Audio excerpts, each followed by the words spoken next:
Hello Mark, congratulations for winning second runner-up sa ating Soltero, the Ultimate Male Model Search 2024. Yes, well, thank you very much. Okay. Also be representing in Mr. Grand, Yes. right? Yes. So, sino-sino mga gusto mong pasalamatan? First, of course, I want to thank my parents and my family, my friends, and of course, my partner who's always there to support me. Yung unwavering support nila is very, very important para maging successful and para ma-boost pa yung confidence ko and self-esteem. So I just really want to thank them. Yung mga nandito and even yung mga wala na nag-provide ng support, nagbigay ng support. Thank you very much. Ano man naging preparations mo sa competition na ito?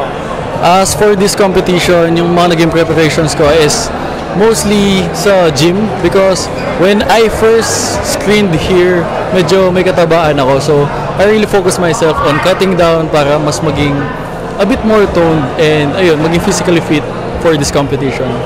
Anong hardest part ng competition? Hardest part of the competition was, as for this, wala naman po naging, para po sa akin, wala pong hardest part kasi I just enjoyed the show. I just acted and I just did what I need to do.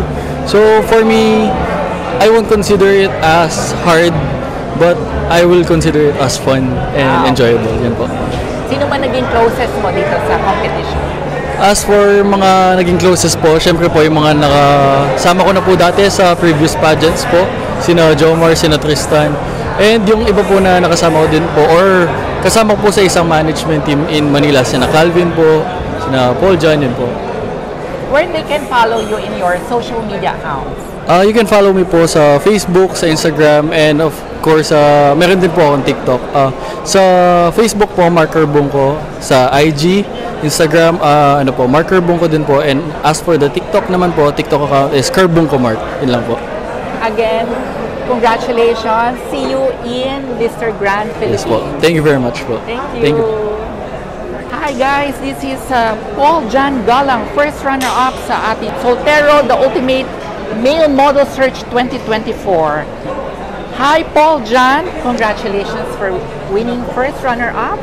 Hello po, thank you so much po. Sinong gusto mong pasalamatan?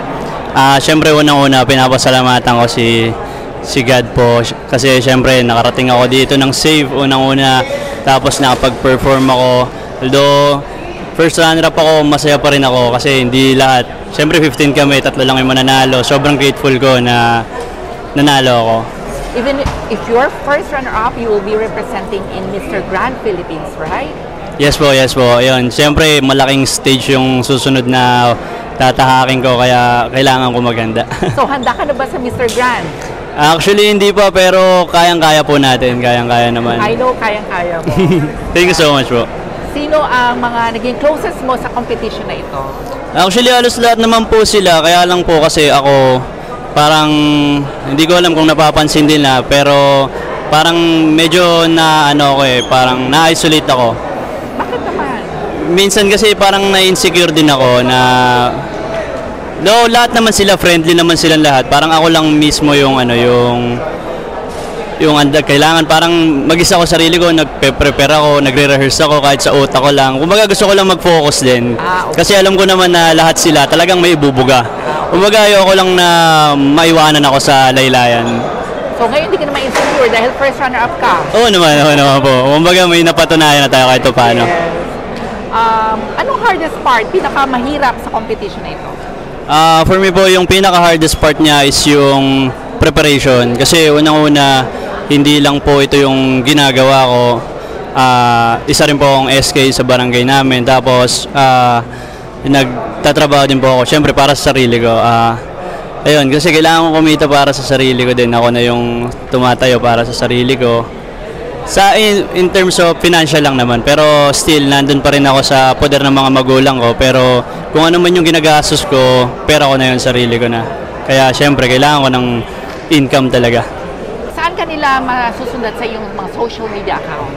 Yun guys, you can follow me po sa IG at PJ.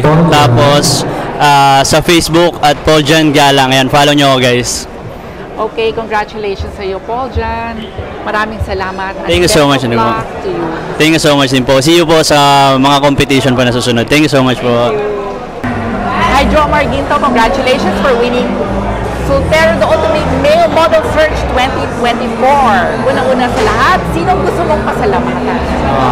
Pinapasalamatan ko po lahat ng sumusuporta sa akin at makeup artist ko po at sa magulang ko na kahit nasa bahay lang nakasuporta sa akin. Yun lamang po. Nag-enjoy ka ba sa pageant na ito?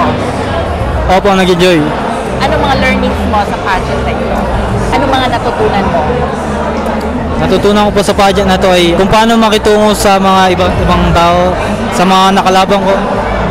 Yun lang. Tutunan mo rin mag-post sa mga Apo. photos, sa videos, right? Okay.